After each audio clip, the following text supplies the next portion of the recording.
जी अस्सलाम वालेकुम। वालेकुम अस्सलाम। सर आपका क्या नाम है? मेरा नाम हसनात अली। हसनात अली साहब। हसनात अली साहब आप क्या करते हैं? मैं जी हले अपना बैचलर्स कंप्लीट किया इस्लामाबाद तो अच्छा हुन मैं वापस फैसलाबाद आया अच्छा ते फिलहाल ते मैं वेला ही है।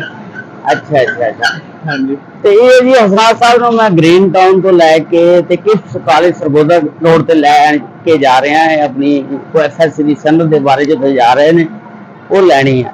ਡਿਗਰੀ ਕਿਹੜੀ ਕੀਤੀ ਹੈ ਤੁਸੀਂ? मैं जी एरोस्पेस इंजीनियरिंग। Aerospace engineering. हाँ जी, जहाज वगैरह की इंजीनियरिंग इस्लामाबाद तो की है जी, institute of space technology. Institute of space technology. जरा ऊंची आवाज में बात आगे मालूमात लोगों को मिल जाए तो कोई करना चाहे वो डिग्री तो कर सके। हाँ जी। अच्छा दोबारा दसना डिग्री यूनिवर्सिटी का नाम? Institute of space technology. अच्छा ਤੇ ਇਹ ਜਿਹੜੀ ਤੁਸੀਂ ਡਿਗਰੀ ਕੀਤੀ ਆ ਜਹਾਜ਼ਾਂ ਦੇ ਮੁਤਾਲਕ ਇਹ ਕਿੰਨੇ ਦੇ ਕੋਰਸ ਹੈ ਸਾਰੇ? जी 4 साल का कोर्स है। 4 ਸਾਲ ਦੀ ਡਿਗਰੀ ਹੈ। ਇਹਦੇ ਵੀ 8 ਸਮੈਸਟਰ ਨੇ? हाँ जी 8 सेमेस्टर। ਅੱਛਾ ਤੇ ਇਹਦੀ ਫੀਸ ਕਿੰਨੀ ਆ? ਪ੍ਰਾਈਵੇਟ ਹੈ ਜਾਂ ਗਵਰਨਮੈਂਟ ਦੀ ਹੈ? ਸੈਮੀ ਗਵਰਨਮੈਂਟ कह लो, फौज ਦੇ ਥੱਲੇ ਆਂਦੀ ਹੈ। ਅੱਛਾ ਫੌਜ ਦੇ ਥੱਲੇ ਆਂਦੀ ਹੈ। हाँ जी। ਤੇ ਫੀਸ ਇਹਦੀ ਇੱਕ ਸਮੈਸਟਰ ਦੀ ਤਕਰੀਬਨ ਪਹਿਲੇ ਉਦੋਂ ਜਦੋਂ ਮੈਂ ਪੜਿਆ ਉਦੋਂ 90,000 ਸੀ। ਹੁਣ ਜਿਹੜੀ ਹੈ ਮੇਰੇ ਖਿਆਲ ਨਾਲ 1,10,000 ਜਾਂ 20,000 ਹੋ ਗਈ ਹੈ ਇੱਕ ਸਮੈਸਟਰ ਦੀ। यार बड़ी फिर तो फिर मतलब 10 लाख रुपया यानी वो डिग्री हासिल करने वास्ते लग जाता। हाँ जी। अच्छा अच्छा अच्छा। ਤੇ ਉਸ ਤੋਂ ਬਾਅਦ ਫਿਰ ਨੌਕਰੀ ਕਿੱਥੇ ਲੱਭਦੀ ਜਾਂਦੀ ਹੈ ਯਾਨੀ 에ਅਰ ਫੋਰਸ ਦੇ ਵਿੱਚ? हाँ जी फौज भी नौकरी हो जाती है, बाकी होर भी कंपनी है इत्थे। यानी पीआईए एयरलाइन ਜਿਹੜੀ ਹੈ ਉਹ कोई भी एयरलाइन फ्रेश बंदा तो नहीं चकती एयरलाइन कहती अगर पहले एक्सपीरियंस लेके आओ फिर रखांगे। लेकिन एयरलाइन च है वा जॉब, सीनियर है ਜਿਹੜੇ एयरलाइन ਚ ਵੀ ਗਏ ਹੋਏ ਆ। अच्छा अच्छा। हाँ जी। ਤੇ ਯੂਨੀਵਰਸਿਟੀ ਵਿੱਚ ਕੋਈ ਖਾਸ ਮਖਸੂਸ ਪੋਸਟਾਂ ਵੈਕੈਂਸੀਆਂ ਆਉਂਦੀਆਂ ਜਾਂ ਓਪਨ ਮੈਰਿਟ ਆ? ਇੱਥੇ ਮੈਰਿਟ ਕਿੰਨਾ ਕੁ ਹੁੰਦਾ? ਯੂਨੀਵਰਸਿਟੀ ਦੇ ਲਈ ਤੁਹਾਨੂੰ ਟੈਸਟ ਦੇਣਾ ਪੈਂਦਾ ਹੈ ਐਨਟੀਐਸ ਦਾ, ਨੈਟ ਟੈਸਟ ਹੁੰਦਾ। ਅੱਛਾ ਤੇ ਫਿਰ ਉਸ ਤੋਂ ਬਾਅਦ ਤੁਹਾਡਾ ਐਫਐਸਸੀ ਦਾ ਜਿਹੜਾ ਮਾਰਕਸ ਆ ਉਹਦੇ ਮਿਲਾ ਕੇ ਤੇ ਮੈਟ੍ਰਿਕ ਦੇ ਮਿਲਾ ਕੇ ਨਾ ਤੇ ਤੁਹਾਡਾ ਫਿਰ ਐਗਰੀਗੇਟ ਬਣਦਾ ਹੈ ਤੇ ਫਿਰ ਉਹ ਪਰਸੈਂਟੇਜ ਚੈੱਕ ਕਰਕੇ ਫਿਰ ਤੁਹਾਡਾ ਮੈਰਿਟ ਲਿਸਟ ਨਾਮ ਆਉਂਦਾ ਹੈ। ਤੇ ਮੈਰਿਟ ਇਸ ਦਫਾ ਦਾ ਜਿਹੜਾ ਹੈ ਐਰੋਸਪੇਸ ਦਾ ਮੇਰਾ ਖਿਆਲ ਹੈ ਕਿ 80% ਤੇ ਬੰਦ ਹੋਇਆ। अच्छा एरोस्पेस का 80% से बंद होया। हाँ जी। ते ਇਹਦਾ ਮਤਲਬ ਜਾਨੀ ਉਸ ਤੋਂ ਪਹਿਲਾਂ ਜਾ ਕੇ ਪ੍ਰੋਸਪੈਕਟ ਵਗੈਰਾ ਲੈਣੀ ਹੋਏਗੀ, ਐਂਟਰੀ ਟੈਸਟ ਦੇਣਾ ਹੋਏਗਾ, ਫਿਰ ਜਾ ਕੇ ਮੈਰਿਟ ਲਿਸਟ ਲੱਗੂ, ਫਿਰ ਬੰਦੇ ਦਾਖਲਾ ਹੋਏਗਾ। हाँ जी। ਤੇ ਇਹਨਾਂ ਦਾ ਦਾਖਲਾ ਜਿਹੜਾ ਹੈ ਤਕਰੀਬਨ ਹੁਣ ਹੀ ਹੋਇਆ जुलाई तक ਜਿਹੜਾ ਤਕਰੀਬਨ ਅਗਸਤ ਜੂਨ ਚ ਸ਼ੁਰੂ ਹੁੰਦਾ ਹੈ। अच्छा ਜਾਂ ਉਸ ਤੋਂ ਇੱਕ ਮਹੀਨਾ ਪਹਿਲਾਂ ਫਿਰ ਇੱਥੇ ਜੁਲਾਈ ਤੱਕ ਜਿਹੜਾ ਹੈ ਨਾ ਕੰਮ ਖਤਮ ਹੋ ਜਾਂਦਾ ਹੈ। ਅਗਸਤ ਚ ਕਰਕੇ ਲਿਸਟ ਲੱਗਣ ਲੱਗ ਪੈਂਦੀ ਹੈ ਅਗਸਤ। अच्छा अच्छा यानी जिस बंदे ने फ्रेश एफएससी की होवे ਉਹ ਜੂਨ ਜਾਂ ਮਈ ਦੇ ਵਿੱਚ ਕੋਸ਼ਿਸ਼ ਸ਼ੁਰੂ ਕਰ ਲਵੇ ਉੱਥੇ ਦਾਖਲਾ ਲੈਣ ਦੀ। ਹਾਂਜੀ। ਅਗਰ ਮਿਲ ਜਾਏ ਤਾਂ ਫਿਰ ਉਹ ਦਾਖਲਾ ਲੈ ਸਕਦਾ। ਯਾਨੀ ਨੰਬਰ ਦੇ ਮਾਰਕਸ ਜਿਹੜੇ ਨੇ 80% ਹੋਣੇ ਚਾਹੀਦੇ ਨੇ। ਹਾਂਜੀ ਮਿਲਾ ਕੇ 80% ਹੋਣੇ ਚਾਹੀਦੇ। ਹਾਂਜੀ ਹਾਂਜੀ। ਚਲੋ ਜੀ ਹੋਰ ਤੁਸੀਂ ਕੀ ਮਾਲੂਮਾਤ ਸਾਨੂੰ ਦਿਓਗੇ ਉਹਦੇ ਮੁਤਾਲਕ ਯੂਨੀਵਰਸਿਟੀ ਦੇ ਬਾਰੇ ਤਾਂ ਕਿ ਕੋਈ ਜਿਹੜੇ ਸਾਡੇ ਬੱਚੇ ਫਰੈਸ਼ ਨੇ ਪਿੰਡਾਂ 'ਚ ਰਹਿੰਦੇ ਨੇ ਗਾਵਾਂ ਦੇ ਵਿੱਚ ਰਹਿੰਦੇ ਨੇ ਉਹਨਾਂ ਨੂੰ ਨਹੀਂ ਇੰਨੀ ਮਾਲੂਮਾਤ ਹੁੰਦੀ ਪਈ ਇਹ ਜਿਹੜੀ ਡਿਗਰੀ ਆ 에ਅਰ ਸਪੇਸ ਡਿਗਰੀ ਇਹ ਵੀ ਕਰਦੇ ਉਸ ਕਾਲਜ ਦੇ ਵਿੱਚ ਹੋਰ ਕਿਹੜੀ ਕਿਹੜੀ ਡਿਗਰੀ ਹੁੰਦੀ ਆ? ਉੱਥੇ ਮਕੈਨੀਕਲ ਇੰਜੀਨੀਅਰਿੰਗ ਵੀ ਹੈ। ਬੇਸਿਕਲੀ ਇੰਜੀਨੀਅਰਿੰਗ ਦੀ ਜ਼ਿਆਦਾ ਡਿਗਰੀਆਂ ਵਾ। ਇੰਜੀਨੀਅਰਿੰਗ ਮਕੈਨੀਕਲ ਹੈ, ਐਰੋਸਪੇਸ ਆ, ਐਵੀਓਨਿਕਸ ਆ, ਉਸ ਤੋਂ ਇਲਾਵਾ ਇਲੈਕਟ੍ਰੀਕਲ ਆ, ਮਟੀਰੀਅਲ ਸਾਇੰਸ ਆ।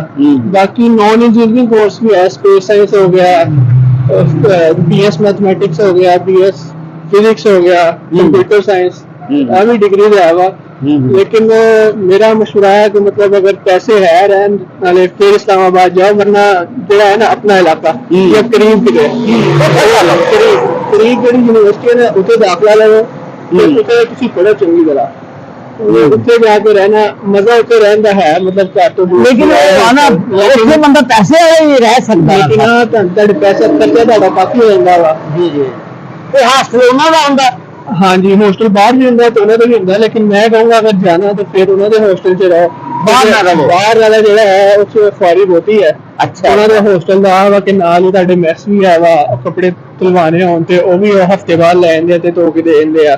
नहीं कर दिंदे आ ਉਹ ਨਹੀਂ ਪੈਸੇ ਤਾਂ ਲੈਣੇ ਹੋਣੇ ਆ ਨਾ ਧੋਣ ਦੇ। ਉਹ ਗੱਲ ਇੱਕ ਸਮੈਸਟਰ ਦੇ ਸ਼ੁਰੂ ਚ ਜਿਹੜਾ ਹੈ ਲੈ ਲੈਂਦੇ ਆ ਹੌਸਟਲ ਦੀ ਫੀਸ। ਅੱਛਾ ਉਹ ਜਲਦੀ ਫੀਸ ਜਿਹੜੀ ਆ ਸਮੈਸਟਰ ਦੇ ਸ਼ੁਰੂ ਦੇ ਵਿੱਚ ਹੀ ਸਾਰਾ ਕੱਟ ਵੱਢ ਲੈਂਦੇ ਨੇ। ਹਾਂਜੀ ਤੇ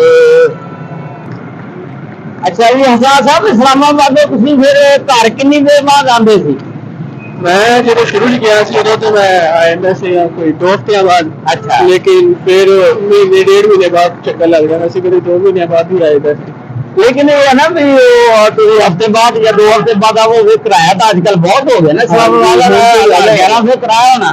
हाँ जी, कुछ बंदे ने होंगे कि चलो यार घरों गया खाना खुना नहीं पसंद आ रहा ਤੇ ਘਰ ਦਾ ਚੱਕਰ ਲਾਉਂਦੇ ਆ, ਉਹ ਸ਼ੁਰੂ ਚ ਹੁੰਦਾ ਟਾਈਮ ਲੱਗਦਾ, ਉਸ ਤੋਂ ਬਾਅਦ ਬੰਦਾ ਸੈੱਟ ਹੋ ਜਾਂਦਾ। ਹਾਂਜੀ ਮੈਂ ਕਹਿੰਦਾ ਕਿ ਚਲੋ ਹੁਣ ਯਾਰ ਮਹੀਨਾ 1.5 ਮਹੀਨੇ ਬਾਅਦ ਹੀ ਜਾਵਾਂਗੇ। ਜੀ ਜੀ। ਤੇ ਤੁਸੀਂ ਆਪਣੇ ਤਜਰਬੇ ਦੇ ਮੁਤਾਬਕ ਹੋਰ ਕੋਈ ਗੱਲ ਸਾਨੂੰ ਦੱਸਣਾ ਚਾਹੁੰਦੇ ਹੋ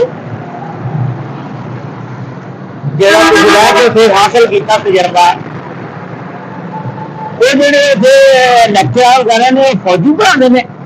फौजी ने काफी जोड़े है फौज वाले भी है। अच्छा रिटायर फौजी है। अच्छा लेक्चर दे देते हैं? हाँ जी मेजर जनरल रिटायर भी इतने पढ़ाया है। अच्छा ब्रिगेडियर वगैरह रिटायर। अच्छा इतना भी है वह पढ़ाते रहे हैं, लेकिन हाँ दूसरे भी है वह सिविलियंस भी है वह। अच्छा बाकी कुछ जो फ्रैश जो लैब वाले से उत्थे दे बच्चे पढ़ के जो उत्थे लग जाते हैं, फिर बच्चे लैब करा देंगे। अच्छा अच्छा। यूनिवर्सिटी लड़कियां भी है? हाँ जी है जी। अच्छा जो लड़कियां भी कर दी यानी? हाँ जी करती है मैं इंजीनियरिंग वगैरह। हाँ जी चलो जी असं हसनाथ साहब को मालूमात लई है माशाअल्लाह जिस तरह शेयर की है। तो हसनाथ साहब को अल्लाह ताला कामयाब करे जिंदगी दे विच। साड़ियां दुआवां इन्हां नाल ने जी। अस्सलाम वालेकुम जी हसनाथ साहब, अल्लाह हाफिज। वालेकुम अस्सलाम।